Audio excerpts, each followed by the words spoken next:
Comment mieux rémunérer les agriculteurs? C'est le thème de notre débat du jour. Pour en parler, on garde Nicolas Chaban, l'initiateur de la marque C'est qui le patron? Et nous avons avec nous en plateau Étienne Henriot. Bonjour, Bonjour. agriculteur à Sens et président de la filière culture raisonnée contrôlée. Merci d'être avec nous pour parler de ce thème qui fait beaucoup débat en ce moment, notamment dans l'actualité. Il y a beaucoup de manifestations d'agriculteurs qui expriment leur colère de dire mais on ne comprend pas pourquoi on subit encore cette pression de la part des distributeurs. Est-ce que vous pouvez nous résumer peut-être le fond du problème? C'est-à-dire qu'il y a plusieurs paramètres aussi qui entrent en jeu. C'est-à-dire qu'il y a effectivement la vente de nos produits, mais il y a aussi l'évolution du changement climatique a des incidences sur les potentiels de récolte, etc. Donc il y a des réactions et des difficultés qui sont rencontrées par les divers producteurs. Donc à ça vient s'ajouter bien sûr la pression du marché. Et c'est normal que dans la suite de grands débats qui ont eu lieu encore récemment, les Egalim, etc., le monde agricole soit toujours impatient par rapport à une attente de la rémunération de son travail. Mais certains de vos collègues sont rudes. Le Jean-François Lamas, qui est président de la FNSEA 31, c'est quoi, c'est du côté de Toulouse, ça, il dit dans un communiqué, les demandes de déflation de la part de la grande distribution sont indécentes alors que les distributeurs ont réalisé des résultats exceptionnels au regard de l'année écoulée, chiffre d'affaires en augmentation, etc.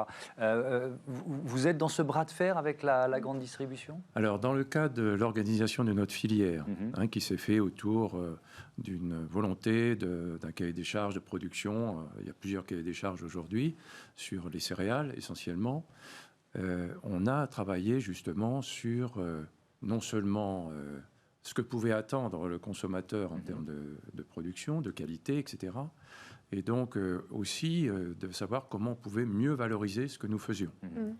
Ce qui nous a poussé à organiser un peu, à s'organiser en filière, c'est-à-dire vous avez certes la production, mais vous avez ensuite le meunier, la première transformation, la deuxième transformation avec éventuellement des industriels, et puis vous avez la distribution. La distribution, c'est qui? C'est la boulangerie artisanale, et c'est, on va dire, la grande distribution et des réseaux de boulangerie.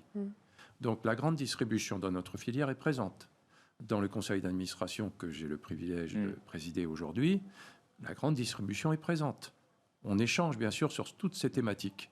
Et nous nous retrouvons régulièrement avec eux pour justement faire valoir que lorsqu'il y a des efforts particuliers de fait pour améliorer le prix, on a une oreille effectivement attentive.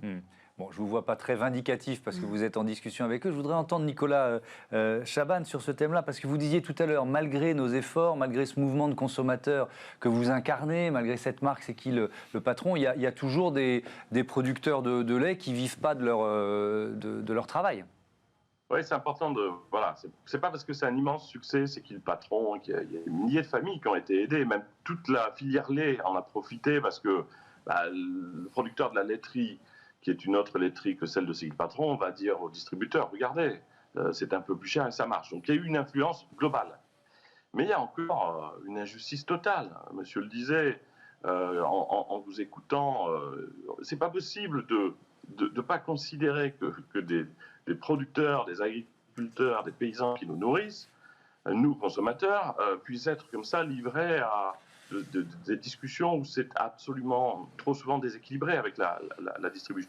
Ce que nous, on a réussi à faire de façon très bienveillante, et tout le monde le prend très bien, c'est de se mettre dans ces réunions. Mettez un consommateur dont c'est l'argent qui produit l'ensemble de ce système dans une réunion où il y a des distributeurs et des producteurs, et vous verrez que beaucoup de choses changent.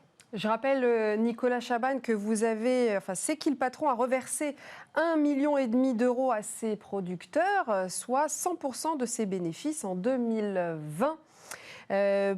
Pourquoi ce choix, j'allais dire, rendu possible grâce à vos actionnaires que vous n'avez pas d'ailleurs? Non, mais ce sont les sociétaires, c'est-à-dire que c'est beaucoup plus simple que ça. C'est un choix collectif. Je vous raconte très vite l'histoire. Premier confinement, vente record de farine, de beurre, de lait. Et nous, on est pris dans cette montée de vente parce que les gens se confinent et d'ailleurs sont en détresse. 300 000 euros en 2 mois de gains additionnels. Quand vous êtes consommateur, ce que nous sommes dans une COP, on n'a pas de business plan et d'actionnaires à qui il faut donner des dividendes, on n'en donne pas de dividendes.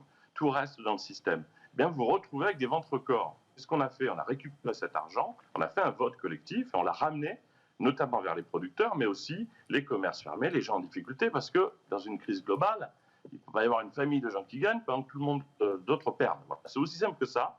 Et comme on a pu le faire, on est très fiers de pouvoir le faire, une petite marque de consommateurs prend tous ses bénéfices. Il y a une année dingue là en 2021, et non seulement les producteurs vont être soutenus, évidemment, par ces 1,5 million d'euros, et sans doute plus, parce que ça progresse chaque année, mais également des étudiants, des commerces qui ferment, des gens qui sont victimes du Covid.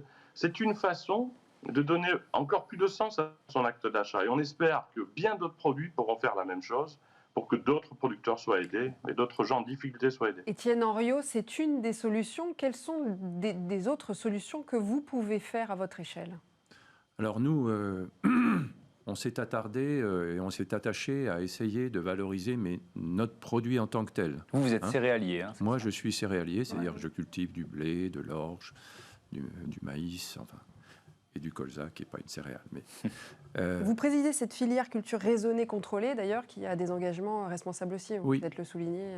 Oui, donc cette filière qu'on appelle, nous, le GIECRC, c'est un peu technique comme appellation, mais c'est notre organisation qui le veut. Donc, on a organisé ceci autour, justement, de cahiers des charges de production à l'échelle de l'agriculteur. Alors, la différence par rapport à tout ce que l'on voit, vous évoquez éventuellement des demandes qu'on pourrait avoir de la part de la grande distribution ou d'autres acteurs majeurs, c'est que très souvent, on vous propose un cahier des charges. On vous dit, voilà, nous, on veut ça. On vous propose, on vous l'impose, du coup. Est-ce que vous pouvez faire ou pas? Si vous ne pouvez pas, tant pis, je vais voir votre voisin. Nous, on a raisonné complètement différemment.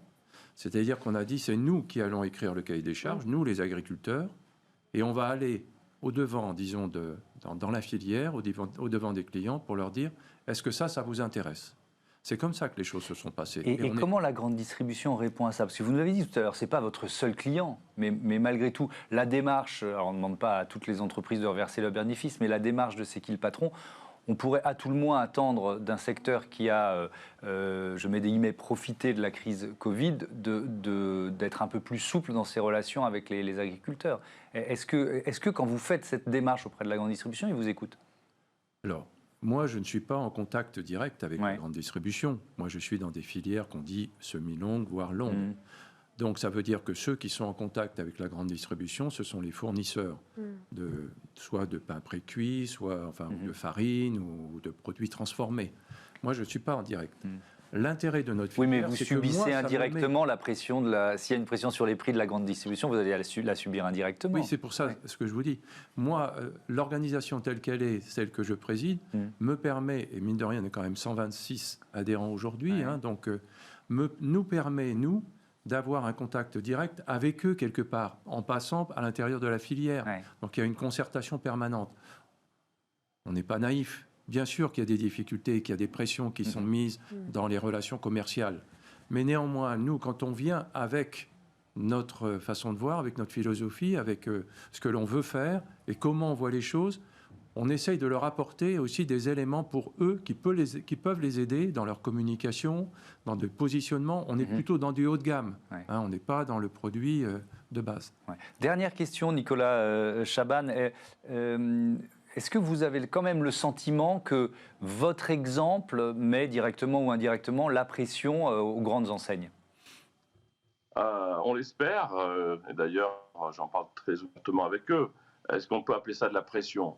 C'est le signal des consommateurs. On ne va pas refaire un truc un peu caricatural, mais franchement, il n'y a pas un centime de capitalisé par une grande marque française ou dans le monde qui n'est pas issu d'un acte d'achat de quelqu'un qui, à l'autre bout, n'a pas forcément de grands moyens. Donc si nous, consommateurs, on se parle et très simplement on dit voilà, nous, notre argent, on veut qu'il ait du sens. Ne nous associez pas à des produits qui détruisent de la valeur.